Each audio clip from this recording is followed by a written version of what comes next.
We are starting a new series, and it's called 100% Authentic.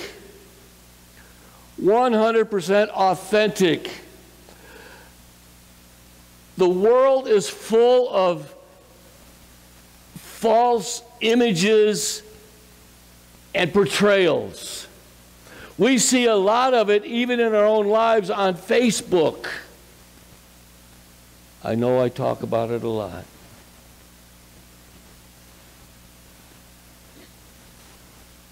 Everybody heard that? Is that what's going on? We see so many things that are just a persona. It's just fake. I often laugh because how many watch, when you watch those infomercials, you ever watch the ones with the old songs in the 60s and 70s and stuff? And they show the guy singing, the person singing. You ever notice they have crooked teeth? They're just who they are. And today, it's all flash pods and all this stuff. We have all this stuff coming at us. And God wants us to be 100% authentic with Him. And not only with Him, with one another. With one another. And you know what? Sometimes it's hard to do. You know why it's hard to do? Because we live in a society where we're fearful that somebody won't like us. So we become something that we think other people want. And so we try to do this. And I just appreciate real people. That's going to bring up, that's what I loved about Iris. Iris, you knew where she stood.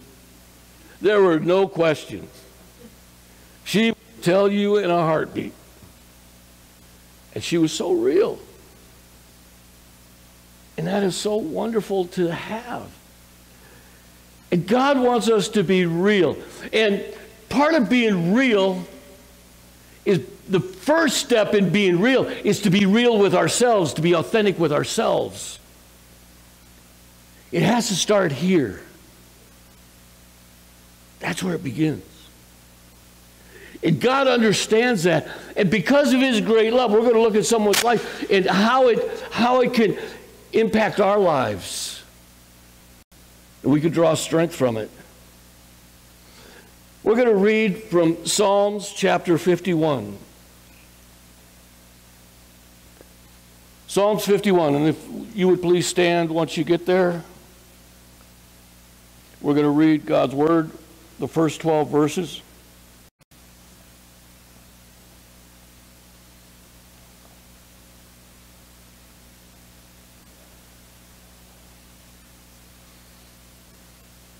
The psalmist David says this: "Have mercy on me, O God, according to your unfailing love, according to your great compassion. Blot out my transgressions. Wash away all my iniquity and cleanse me from my sin. For I know my transgressions and my sin is always before me. Against you, you only have I sinned and done what is evil in your sight. So you are right in your verdict and justified when you judge. Surely I was sinful at birth, sinful from the time my mother conceived me. Yet you desired faithfulness even in the womb. You taught me wisdom in that secret place. Cleanse me with hyssop, and I will be clean. Wash me, and I will be whiter than snow. Let me hear joy and gladness. Let the bones you have crushed rejoice. Hide your face from my sins and blot out my iniquities. create in me a pure heart, O God, and renew a steadfast spirit within me. Do not cast me from your presence, or take your Holy Spirit from me. Restore to me the joy of your salvation, and grant me a willing spirit to sustain me. Father, we want to be authentic today. With you, but most of all with ourselves. Speak to us, I pray. In your name, amen. Amen. You may be seated.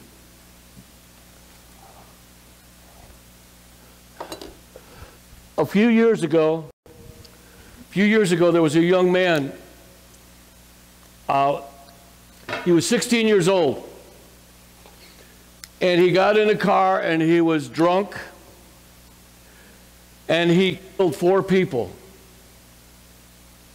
He did not go to trial till he was 18 years old. He was on probation. When you're on probation, you're not supposed to leave. This young man and his mother were missing for 2 weeks. They went on vacation to Mexico, but the authorities found him. And this is what is the amazing part of this little account. When he finally did go to trial, the lawyer said he was not responsible for his actions at the age of 16 because his parents allowed him to do whatever he wanted to for 16 years. Go ahead to the next slide there, Abby. One more. His parents basically allowed him to do anything he wanted growing up. He was more or less taught that the rules and therefore the law didn't apply to him. Does that make sense? Because he wasn't disciplined or anything, he is not responsible for his actions. Now, I'm gonna pick on Francine. Oh, geez. Francine, how many know Francine's Italian? She's 100% Italian. Almost.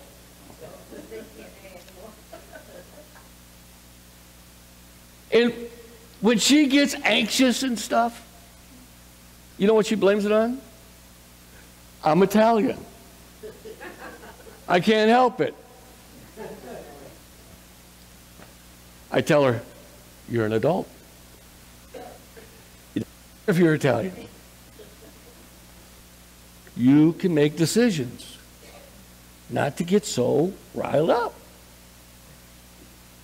Of course, I never get riled up because I have nothing to blame it on. So, I can't do that.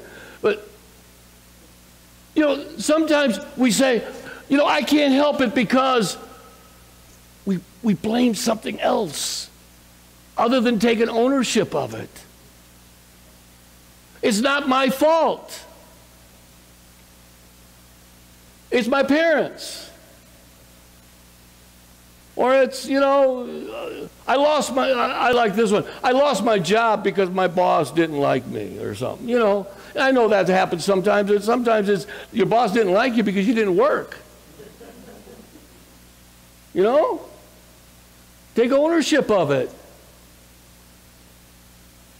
And too many times we try to wiggle out of stuff. And you know what? Sometimes we blame God. The story is told about the devil, and somebody comes up and they see the devil on the side of the road, and he's just crying. Somebody asks, why are you crying? He said, because I get blamed for everything. It's not my fault. It's, the devil. That old line. The devil made me do it. But sometimes, you know what we do? We give God credit for our faults. We say it's God's fault. I mentioned a couple of weeks ago, I think, that this couple wanted this in the day, it was expensive, okay? $150,000, $200,000 home. And a couple years into it, they said, we can't make the payments. But God told us to buy this house.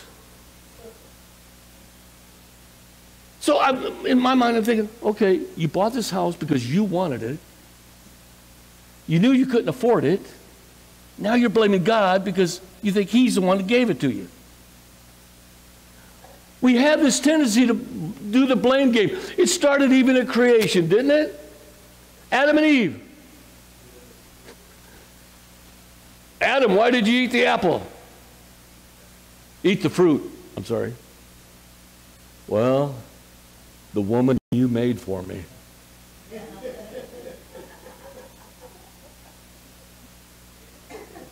You know, it's still in our nature. We blame everybody else. This psalm here,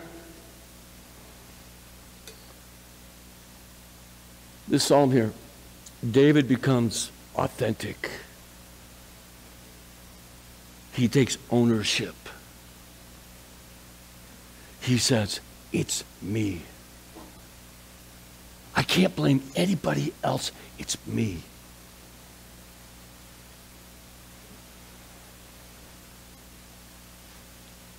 First four verses here. Have mercy on me, O God, according to your unfailing love. See, David sees where he's at, but he also sees who God is. He says, have mercy on me, God, according to your unfailing love, according to your great compassion.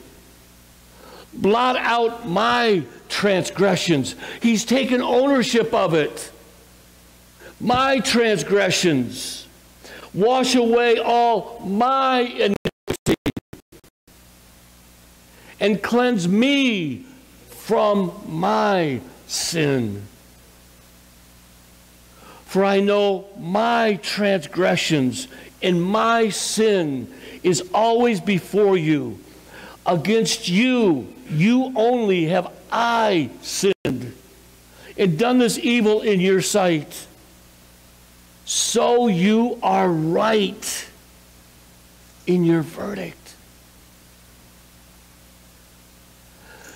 And God, I am guilty, and you are right to judge me. And justified when you judge. There are three things we see here. First of all, he cries, "Oh God, I have sinned." And David uses three different words here. He uses transgression, iniquity, and sin. Three different words he uses. And this goes back to the account where David should have been at war, because during this time of the year, kings were with their men at war, but he stayed home. And he's on a rooftop, and he looks over and sees Bathsheba. Again, Lord, the woman you made. Sees Bathsheba. He likes it. He says, have her come to my palace. They sleep together. She gets pregnant. Uh-oh. There's a husband involved. I need to get rid of him. He's got a little plan, though. He says, let's call him back from battle, and then when he's back from battle, he'll go to his wife's house and sleep with her, and then he'll think it's his kid. But Uriah decides, hey, I'm away from my men. I'm not even worthy to go. I can't go home when my fellow soldiers are fighting. I'm going to just stay here, and I'm going to sleep by the gate. doesn't go home. Well, that plan didn't work. So David decides, what we'll do, we'll put him on a suicide squad. Put him in the front lines. And his plan works this time. He dies. He's killed. So we see what's going on. And we see the digression that happens here. He was not a murderer. Although he fought many battles and he killed many men. But he was not a murderer. It didn't start with murder. It started with something else. But a lot of times that's what happens in our life. It starts small and then it becomes bigger and bigger and bigger. And then it's overwhelming. And this is where David finds himself. And he says, I have blot out my transgressions. Here David is referring to his rebellious, defiant attitude of his heart. And yet David was a man after God's own heart. And yet he was human. He had flaws. He had flaws. He's talking about his lust over Bathsheba and the coveting of someone else's wife. These are transgressions, sins of the heart that could be easily hid. And usually they start out hid in our hearts, you know, away from everybody else. They start again small, but they get bigger. They get bigger. And my notes are messed up here.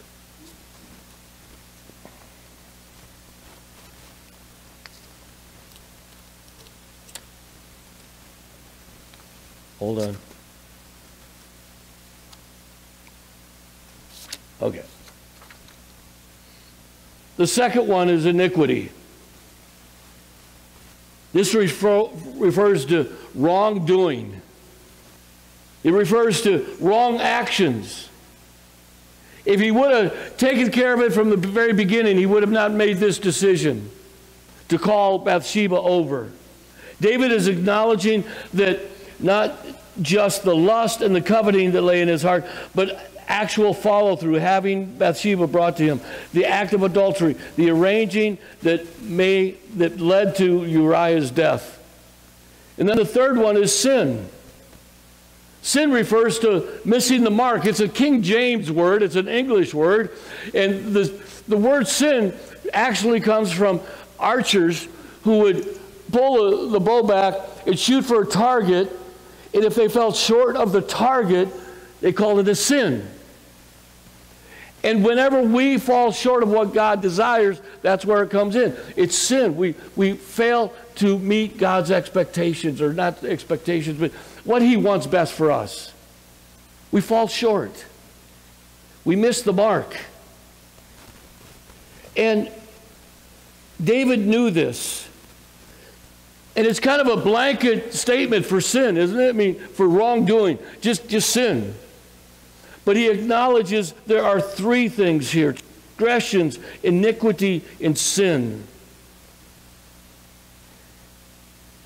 And God tells us in the Word in James that God does not draw us into sin. God does not set us up to sin. He doesn't do it. James chapter 1, verses 13 through 18. It says, when tempted, no one should say, God is tempting me. We have no reason to say, well, God set this up. God, it's your fault. James says, when you are tempted, no one should say, God is tempted me. For God cannot be tempted by evil, nor does He tempt anyone. God doesn't set us up to fail. He sets us to be strong, mighty Christians, believers in Him. That's what He sets us up for. He says, but each person, when tempted, they are dragged away by their own evil desires and enticed. You know what? You could put me in a room full of drugs, and I would not touch one of them. That's not my weakness. That's not something I struggle with. I could be there all day, and I would not be tempted to take one drug. But put me in other situations, and you're asking, what situations? And I ain't telling you.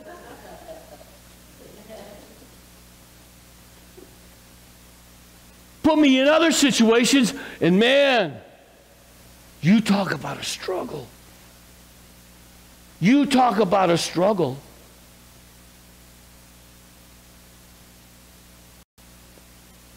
We are drawn away by our own desires. That which meets the need that I have. Notice what's going on? Me. Me.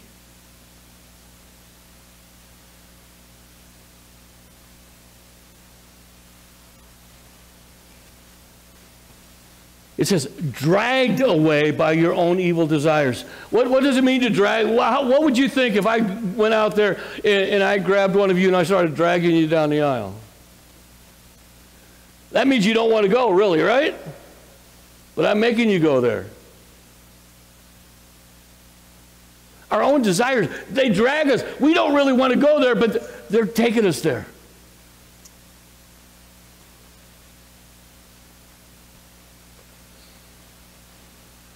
Dragged away by our own evil desire and enticed. We have that carrot in front of us. Oh man, if I could just have that. If I could just have that, everything would be perfect. Everything would be fine if I just had that. Then after the desire has conceived, it gives birth to sin, and sin, when it is full grown, gives birth to death. Don't be deceived. Every good gift and perfect gift is from above, coming down from the Father of heavenly lights, who does not change like shifting shadows. He chose to give us birth through the word of truth, that we may be a kind of first fruits of all he created. What James is saying is, we need to take ownership. Ownership of those things that we are weak in. And you know what? The enemy knows what we're weak in. And you know what? We know what we're weak in too. We need to guard our hearts against that stuff. If David would have shut it down right away, he wouldn't have had the mess he had. And how many times can we say the same thing? If I would have shut it down right here, I wouldn't be in this situation right now. In hindsight, again, is always good, isn't it? And we're looking at David's sin, but I want to ask a question. Do you know your sin? It doesn't mean you're evil. Does it mean that you don't love God? Does it mean you've turned your back on God? Maybe we could say, I've given God 90%, but I'm keeping 10% for me. That's biblical. I'm giving God 90%, but I want the 10% so I can do what I want to do. What is the thing that you struggle with that the Holy Spirit's speaking to you daily? Daily. This message is not just for sinners, it's for believers as well. It's for believers. All of us struggle with it. All of us give in to it at times. Because we're going to see from David, we are sinful people. That's our tendency.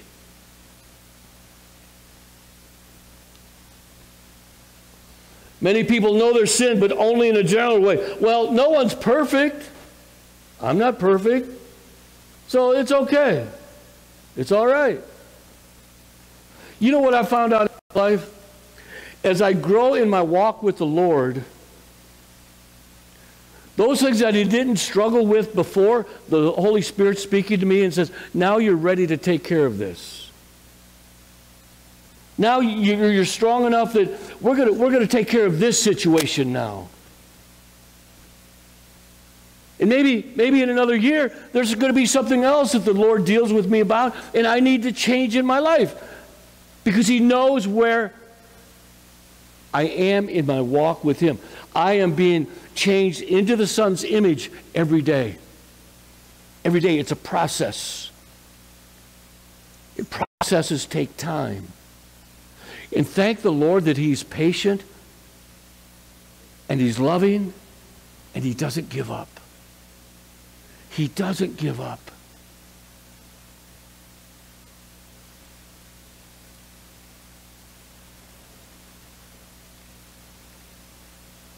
Most likely there are two groups of people.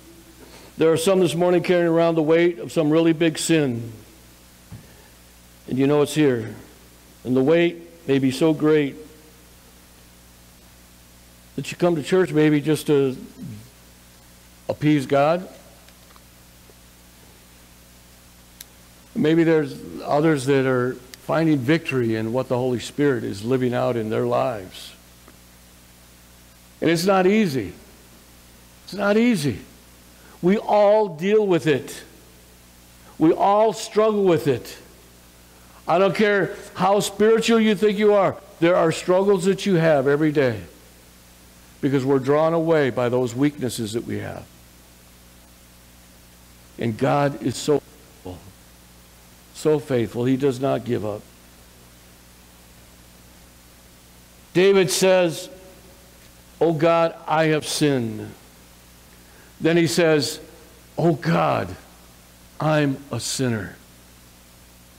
The first four verses, he admits his sin. Beginning in verse number 5 through 9, he says this, "Surely I was sinful at birth, sinful from the time my mother conceived me. Yet you desired faithfulness even in the womb. You taught me wisdom in that secret place. Cleanse me with hyssop, and I will be clean. Wash me, and I will be whiter than snow. Let me hear joy and gladness. Let the bones you have crushed rejoice. Hide your face from my sin and blot out my iniquity."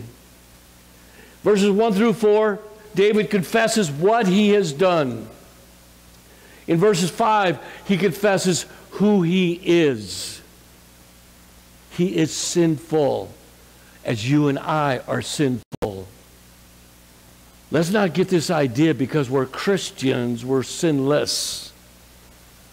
We are sinful by nature. We are sinful by nature. And what is he saying? He's saying, "Lord, that's who I am. But cleanse me. Cleanse me, and I will be clean. Lord, I can't do it.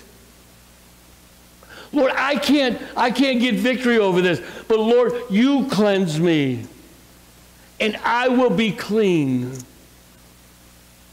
I will be clean. I will be made whole." He says, "Wash me, and I will be whiter than snow."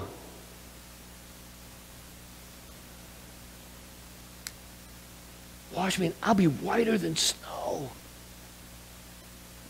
You're not going to just make it look good. I went to the doctor a little while ago, and when Francine's mom turned 90 years old, we went out to Pennsylvania and to celebrate. We got a hotel room because I didn't want to stay with my mother-in-law. No, she's great. She's great, but there were other people in the house, and I didn't like the other people. We're going to get that out of this tape, okay? But when we were there, I got ready for bed. I got into the bed, and I knelt on this piece of material that was across the bed, and I felt this tingly stuff when I did it. And I got covered up and I went to bed, and the next morning I had these 2 big blotches on my knees. I haven't worn shorts in 2 years. And somebody told me, you know what you could do? You could put makeup on it. I ain't wearing makeup. I ain't wearing makeup. What am I doing when I put makeup on it? I'm hiding it. I'm trying to give the idea to other people, nothing there. Don't we do that so many times in our lives? We struggle with stuff, and we try to cover it up because we want to look good in front of people instead of being honest. I listened to a podcast, and there's this one gentleman that spoke, and as he was speaking, he was in tears. He said, for years, I fought with depression. And I could not share it with anybody because I was the pastor. And I'm supposed to have all the answers. And I'm supposed to be above all this stuff. And he said, it wasn't until I was about 50 years old and I was working in this, he's a church builder. He takes churches that are struggling and he turns them around. And he surrounded himself with these young men and he poured his life into them. And they said, Pastor, we need to see you in the office. We need to get together today. And so he went to the office and he thought there would only be 1 or 2 of them, and I guess there were like 6 guys there. And he said, and they told the pastor, he said, Pastor, we have seen you and we've watched you and we know that you're dealing with depression. And we are going to support you. And we have made an appointment for you to go see someone to help deal with this. And he said, I began to weep right there. Because it was out. I was released from it. I could be honest. I could be authentic and say, yes, I deal with depression. There's something life-giving when we're authentic and we say, this is who I am. And we don't put any makeup on it.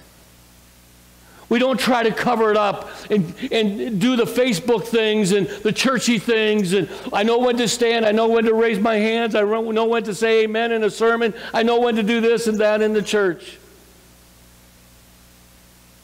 Sometimes those are just facades that we try to fool everybody around us. God says, I need you to be authentic. I need you to be real. I need you to be honest with yourself, with me, and those that you worship with. And it's not easy. It's not easy.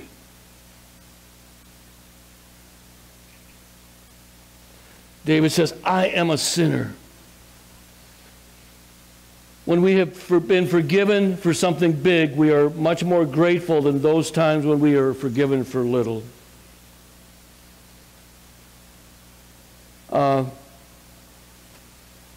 Years ago, it seems like I'm always in this position. I needed a car. I needed a car. And I had this 1972 Chevy Nova, and it was on its last leg. And we were married, and we needed a car, and so I was looking for a car, and I wanted a Monte Carlo. I knew what I wanted. I wanted how many remember those Monte Carlos? Weren't those cool cars? Those were really neat cars. Anyway, I wanted this Monte Carlo, and I looked all over for a Monte Carlo. And couldn't find one that, we could really afford and that kind of a thing. And I went up to Decatur, Michigan. And there was a car dealership there. Now it's not there anymore, but it was there. And they had my Monte Carlo.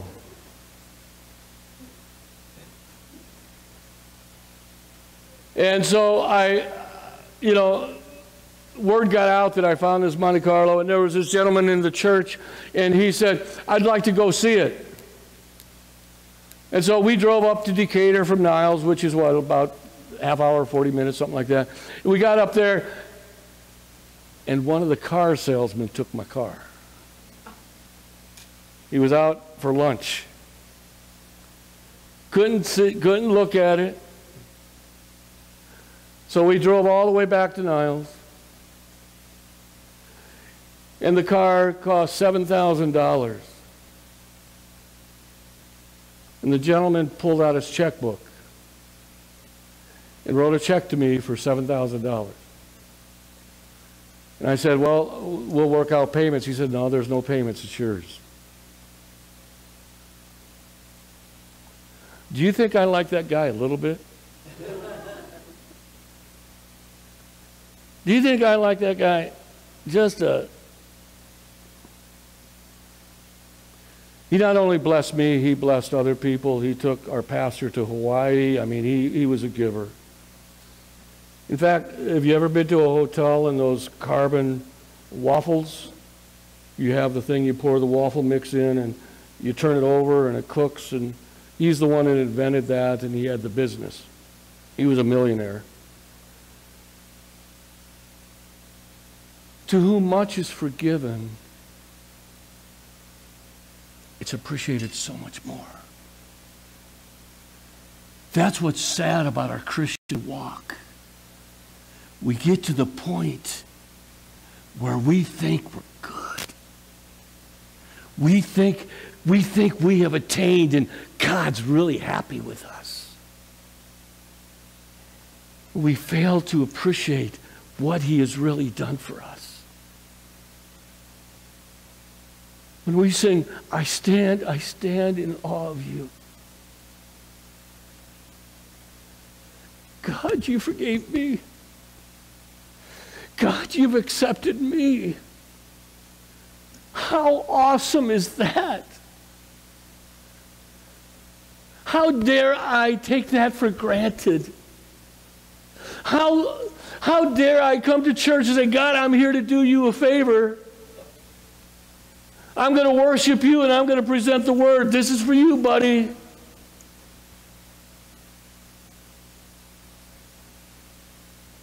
There's times we talk about grace. We know grace theologically. But grace means so much more when it's given to us.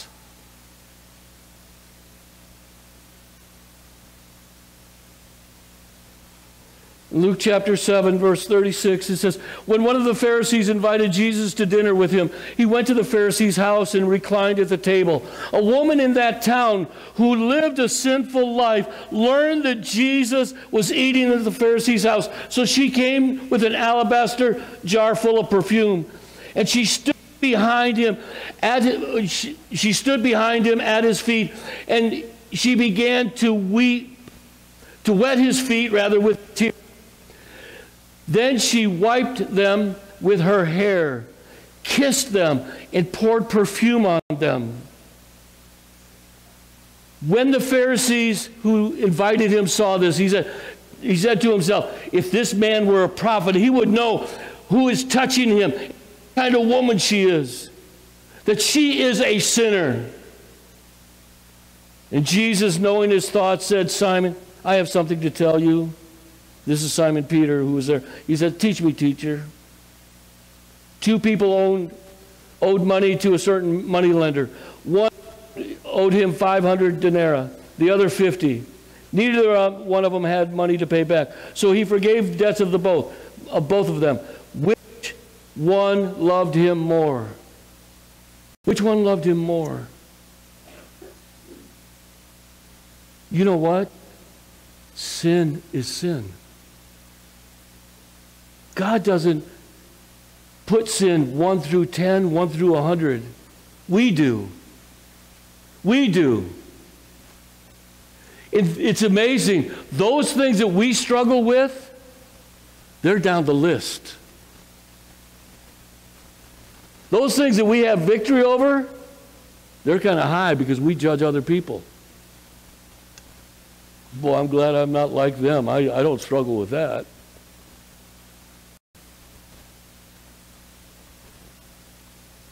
Sin is sin to God. What does Jesus say about the rich young ruler who comes and says, I've kept all the commandments? He said, go and sell everything you have. Because he knew he could maybe fulfill all the 10 commandments, but he had something in his heart that he needed to give up. He was self-sufficient. He didn't need anybody. Sell all that you have and give it to the poor. And what did he do? What did that rich young man, he walked away. He walked away. You know what's amazing? Jesus didn't cut him a deal. How about half? How about a quarter? You know what we do? We cut deals with God. God, how about a little bit? God says, I want to give you victory over all of it. I want to cleanse you. I want to make you white as snow. I want to do something that nothing or anybody else can do. To whom much is forgiven is a thankful heart. David first cries out for mercy. Then he cries out to be washed and cleansed. Now he cries out and he says, God, I need you. I need you. He admits his sin. He admits he's a sinner. Now he admits, I can't do it. I'm unworthy. Have you ever felt unworthy? You ever felt unworthy? You know what? That's great. Because that's who God uses. God uses hearts that feel they are unworthy. Every time I get up on a Sunday morning, I say, I am unworthy. I'm unworthy. But God uses unworthiness to do great things, to do awesome things.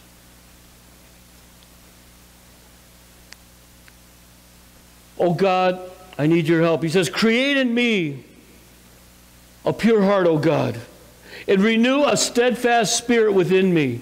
Do not cast me from your presence or take your Holy Spirit from me. Restore to me the joy of your salvation and grant me a willing spirit to sustain me. What's he saying? God, I can't do it. I need you. I need you.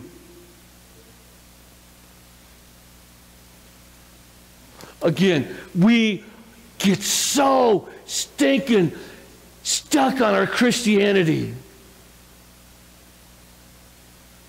We say, okay, God, I've been in this long enough, I could do it. We fail to know that we need him. I don't care how many years you've been a Christian. I don't care how mature you think you are. You need him.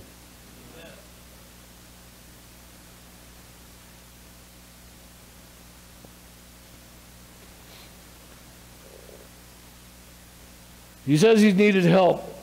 Because of his sin? No. But because of his sinfulness. David knows he's in a desperate need for help. He says, I want you to create within me a willing spirit. This is the man that God says he's a man after my own heart.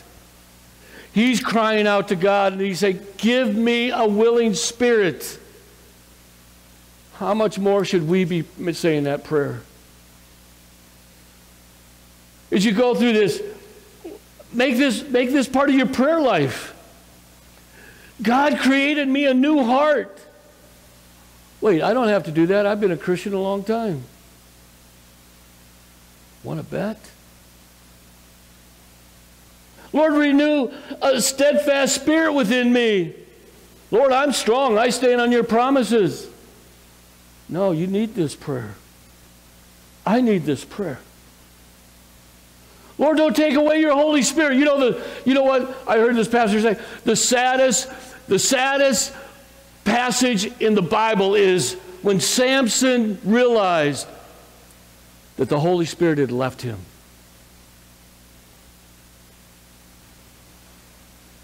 All this time he said, the Lord's always with me. He gives me this supernatural strength. And the Bible says, he did not realize the Holy Spirit was no longer in his life. There's times that we can get so comfortable in our Christian walk, we don't realize the Holy Spirit has left. How can that happen? Because we don't have that relationship. We have a title. We have a title.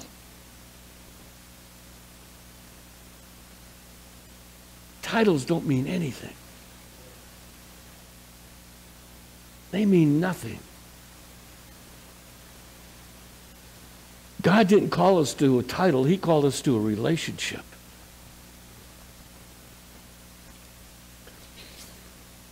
What we usually go for, we go for books on self-improvement. How can I get better at this? Sometimes we chase after special authors. We listen to podcasts. I listen to podcasts. There's nothing wrong with them. But if we base our whole experience with the Lord on those podcasts, we're falling short.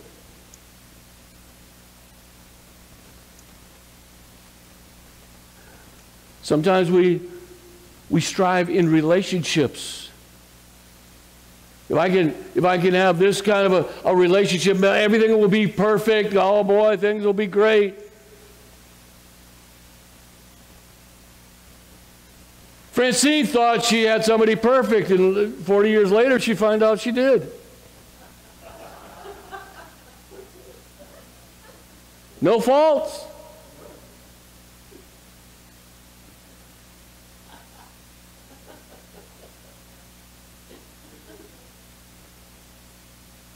And if you really want happiness, Google it.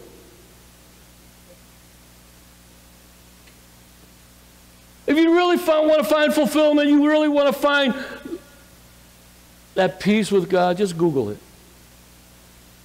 We think it's that easy sometimes.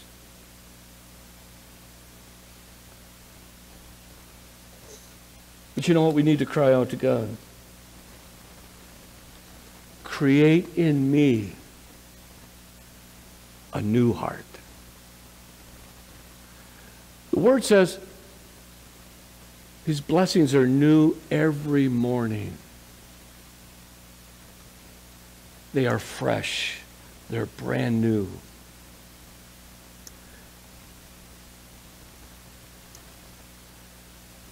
It never stops. It never stops. The next slide, Abby. David knew his sin. David knew he was a sinner. And there was not one single thing that he could do about it. This realization made him see that he was desperately dependent on God. He was in need of a new heart, a steadfast spirit, and joy. And joy. Joy and happiness are not the same thing. Happiness is an emotion. Joy is a fruit of the Spirit. Joy is something God gives. It's not in a situation. Again, as I said earlier, there If you are here and you feel unworthy, and it doesn't mean that you're useless or anything like that, but in comparison, when you stand before God, you feel like, man, I am so unworthy, and we are. We are. You know what? Jesus never condemned anybody because they said, I am unworthy. Never. In fact, he embraces it. He embraces it. Peter, in Luke chapter 5, it talks about when Peter was out all night, couldn't catch any fish. He comes to shore, and Jesus says, cast your nets out one more time. Peter casts out his nets, and it's a boatload of fish. Not only one, but two boats. It's so full, it began to sink. And Peter comes to shore, and he kneels before Jesus and said, I am unworthy.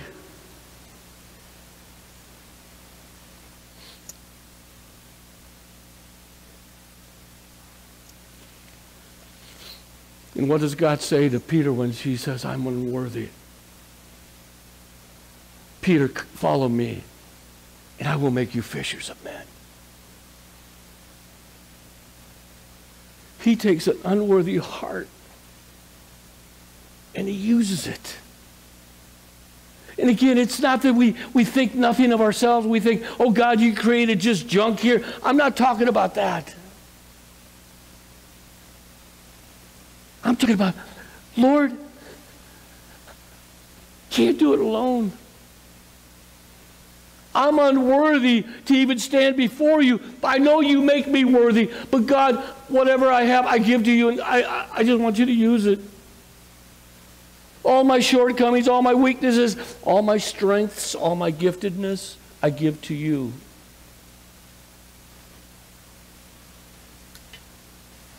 The Pharisee and the sinner. It's found in Luke chapter 18. The Pharisee stands in the temple and brags about everything he does. And then he ends it with, I am thankful I am not a tax collector like that man over there.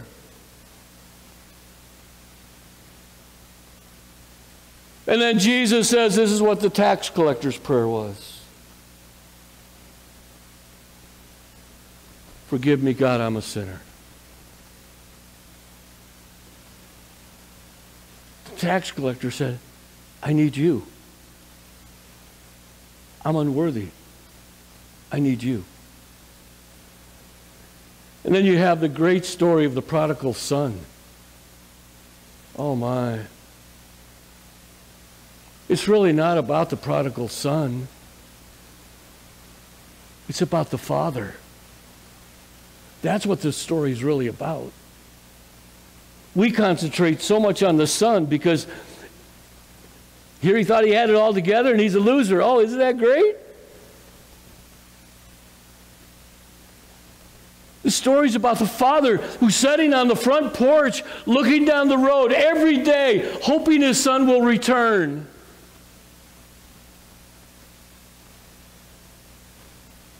He finally sees his son walking up the road. And the father does not just sit there and wait. You know what the son's doing? The son's rehearsing what he's going to tell Dad. Dad, I blew it all. I'm not even worthy to be called your son. Let me just be a servant. I'll be a hired hand. I don't care. I just want to come home. What was he saying? I'm unworthy. And what does the father do? He gets up right away and he starts running towards his son. And he gets there and he embraces him. He never condemned him for feeling unworthy. Jesus never condemned Peter for saying, I'm unworthy. He said, that's the kind of heart I can use. That's the kind of heart that I want. That's the kind of heart that I can make brand new.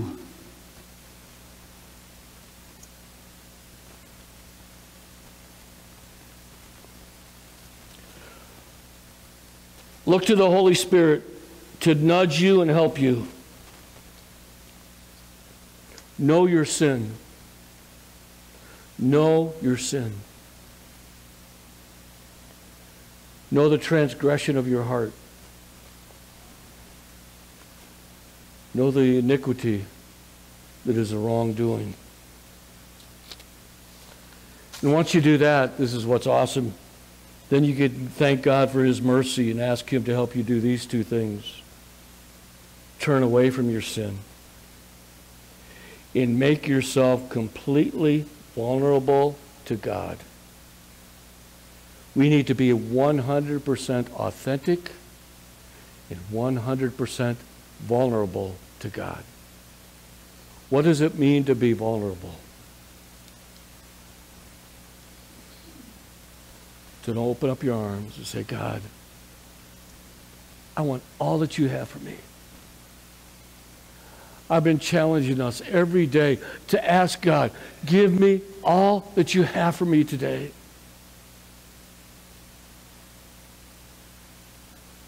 I pray that it's happening in your lives. Because when we are vulnerable and we say, God, have your way in my life, there are victories ready for us. There are victories ready for us.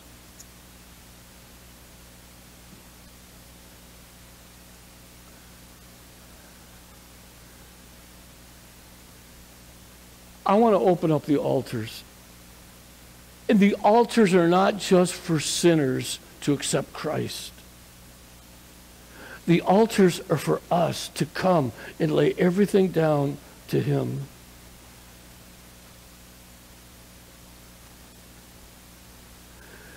And I want to challenge you to be vulnerable today.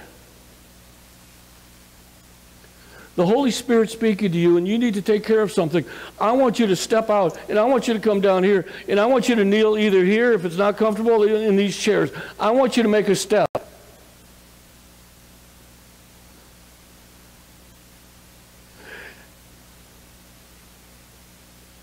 Because eternity's at stake here. Not your comfort. Not your favorite chair. Take care of it now so it doesn't get bigger. Take care of it now before it explodes in your face. Take care of it now before it ruins your life. Take care of it now. Go home different. Go home with the assurance that He has cleansed you with hyssop. He has washed your heart. He's washed you clean, whiter than snow. Allow God to transform who you are. Step out and be vulnerable today.